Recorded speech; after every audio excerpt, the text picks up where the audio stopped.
Hello, कैसे हैं? उम्मीद करता हूँ शानदार होंगे। आप सभी जानते हैं कि 12th और 10th के बोर्ड एग्जाम एकदम सर पर है, आ ही गए, कुछ ही समय दिनों की बात है। तो ऐसे में हर बच्चा चाहता है कि उसको यूनिट वाइज कुछ इंपॉर्टेंट क्वेश्चंस मिल जाए और ऐसे क्वेश्चन मिलें जो संख्या में बहुत कम हो, लेकिन उनमें से ज्यादा एग्जाम में आने की संभावना रहे।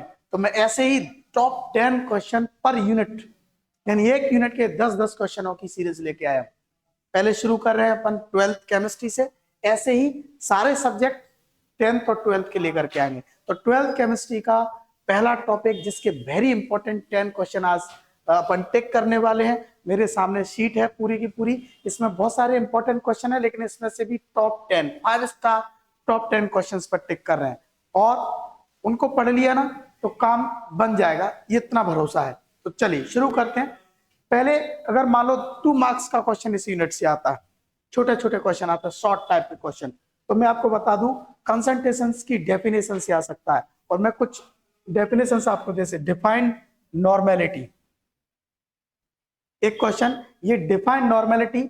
अब डिफाइंड मोलरिटी, मोलरिटी क्यों नहीं आएगा? क्योंकि ये डिफरेंस में आ सकता है और डिफरेंस में पढ़ लोगे तो ये ऐसे ही काम चल जाएगा इसका। ठीक है। दूसरी बात, अगला है व्हाट आर कॉलिगेटिव प्रॉपर्टीज, यानी कॉलिगेटिव प्रॉपर्टीज क्या होती हैं। ठीक, ये छोटे छोटे क्वेश्चन है इसके, देखिए। ठीक, तो 2 क्वेश्चन यहां से निकाल लेते हैं और एक आता है पीपीएम, डिफाइंड पीपीएम। 2 के बाद में आप नीचे देखेंगे अपन, इसमें 2 ये हो गए। उसके बाद देखिए एक क्वेश्चन है पार्ट्स पर मिलियन, ये तीसरा क्वेश्चन है। पीपीएम किसे कहते हैं? डिफाइंड पीपीएम एक ऑस्मोसिस पर आ सकता है, रिवर्स ऑस्मोसिस और ऑस्मोसिस क्या है। तो ये 4 क्वेश्चन आपके छोटे छोटे क्वेश्चनों के लिए। ठीक, इसके बाद अपन थोड़े से, जैसे मान लीजिए अपन ऐसा मानते हैं कि ये 3 नंबर में क्वेश्चन इस यूनिट से आएगा, तो कैसा आएगा? तो 4 अपन ने 2 नंबर में टिक किए हैं। अब यहां देखते हैं, पहला है difference between molarity and molality. Difference between molarity and molality, इसको यहां पर डिफरेंस में याद करने से फायदा ये होगा कि अगर मान लो ये 2 नंबर में भी पूछा जाता है तो दोनों को सेपरेट सेपरेट लिख करके काम चल जाएगा। तो टोटल कितने हुए? 5, यानी 5 क्वेश्चन। इसके बाद में स्टेट हेनरीज लॉ, एक हेनरी लॉ लिखने के लिए भी मैथमेटिकल स्टेटमेंट के साथ आ सकता है 3 नंबर में। तो कितने हुए? 6। उसके बाद में right difference between the ideal और नॉन आइडियल सॉल्यूशन, यानी आइडियल नॉन आइडियल सॉल्यूशन पर डिफरेंस आ सकता है, ये हो गए 7। ठीक, उसके बाद में आता है एक डिफरेंस और है पॉजिटिव और नेगेटिव डेविएशन में। इसमें पॉजिटिव और नेगेटिव डेविएशन का, ये और इंक्लूड कर लीजिए, इसमें मेंशन नहीं है शायद, या नीचे होगा। पॉजिटिव और नेगेटिव डेविएशन का डिफरेंस भी इंपॉर्टेंट है। ये कितने हो गए? 8। ठीक, उसके बाद एक आता है राउल्ट्स लॉ। एक क्वेश्चन आएगा इसमें, क्या? Raoult's law. देखिए एक क्वेश्चन है राउल्ट्स लॉ। राउल्ट्स लॉ को मैथमेटिकली एक्सप्लेन करना है, उसके फॉर्मूले को भी ड्राइव करना है। तो ये क्वेश्चन हो जाते हैं आपके 9। कितने क्वेश्चन हो जाते हैं? 9 और 10। 10वां क्वेश्चन आपका आता है एक relation molar elevation constant. Molar elevation constant यानी कॉलिगेटिव प्रॉपर्टी के अंदर 4 प्रॉपर्टी होती हैं, उसमें से एक प्रॉपर्टी होती है एलिवेशन इन बॉइलिंग पॉइंट। उसके केवी का जो फॉर्मूला होता है, जो केवी और एमबी के बीच का रिलेशन है, केबी और एमबी के बीच में जो रिलेशन है वो डिफाइन करने के लिए पूछ सकता है। मोलर एलिवेशन कांस्टेंट और मास ऑफ सॉल्यूट के बीच का जो रिलेशन है वो आपसे पूछ सकता है। ये क्वेश्चन हो गए 10।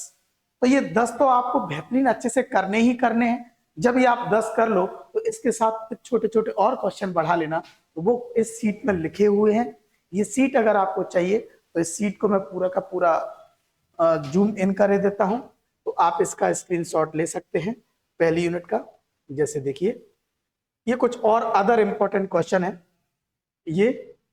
ठीक, आप स्क्रीनशॉट ले लीजिए। उसके बाद इसी यूनिट का कुछ न्यूमेरिकल इसके अंदर है,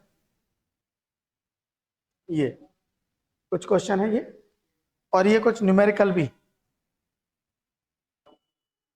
ये, तो आप इनका भी स्क्रीनशॉट ले सकते हैं।